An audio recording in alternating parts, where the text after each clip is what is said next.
হাই everyone আপোনালোক সকলোকে মোৰ চেনেললৈ স্বাগতম জনাইছোঁ। আজি আপোনালোকৰ ওচৰলৈ লৈ আনিছোঁ এটা ৰেচিপি ভিডিঅ' আৰু ৰেচিপিটো হৈছে কলডিলৰ সৈতে মুৰ্গী মাংস এটা ৰেচিপি। ইয়াৰ বাবে মই প্ৰথমে কলডিলটো মিহিকৈ কাটি ল'লোঁ আৰু অলপ সময় পানীত তিয়াই ৰাখিম।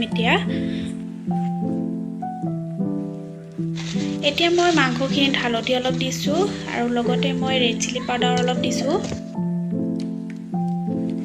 আৰু চিকেন মছলা অলপ দিছোঁ আৰু নিমখো যোগ কৰি দিছোঁ।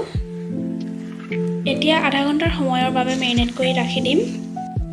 আৰু মই ইফালে প্লেটত সজাই লৈছোঁ পিঁয়াজ, জলকীয়া, তেজপাত, দালচিনি, লং আৰু মছলাসমূহ আৰু লগতে নহৰু এটা পেষ্ট আৰু আলু এটাও কাটি লৈছোঁ।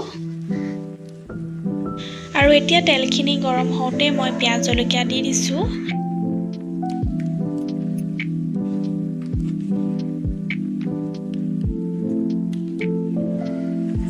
লগতে আদা নহৰু পেষ্টখিনিও দি দিছোঁ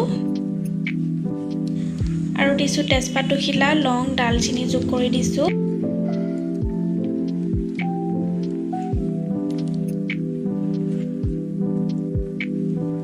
পিঁয়াজখিনি অলপ সময় ভাজি মাজতে অলপ মই হালধি দি দিছোঁ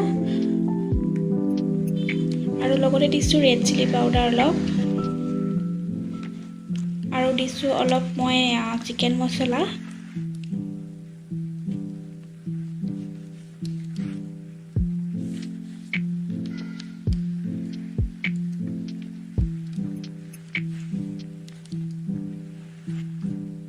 পিঁয়াজ আৰু নহৰুখিনি ভালদৰে সিজি গৈছে মছলাৰ সৈতে আৰু এতিয়া মই মাংসখিনিও ইয়াত দি দিছোঁ আৰু মাংসখিনি অলপ সময় ভাজি থাকিম 4-5 মিনিটমান। মাংসখিনি ৰংটো অলপ সলনি নোহোৱালৈকে।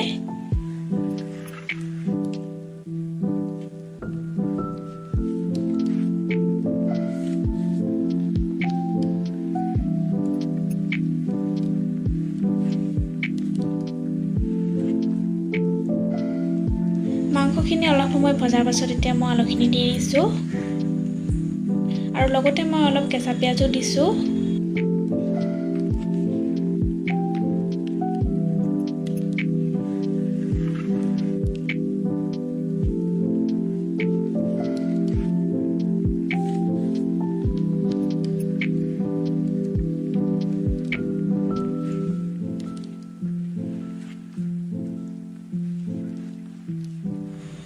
মাংস আৰু আলুখিনি 6-7 মিনিটমান ভজাৰ পাছত এতিয়া মই কলডিলখিনি দি দিছোঁ।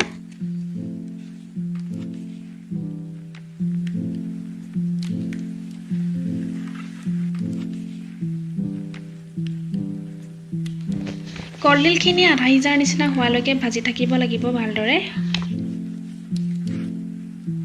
এতিয়া ঢাকন মাৰি 5 মিনিটমান সিজিবলৈ দিম।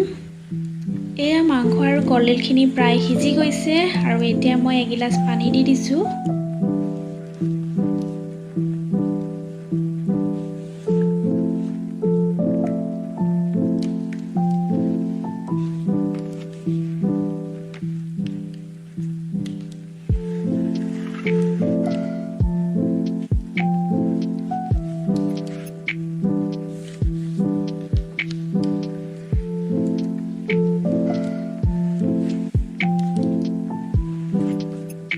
এতিয়া মিডিয়াম ফ্লেমত ৰাখি ঢাকন মাৰি ভালকৈ সিজিবলৈ দিম।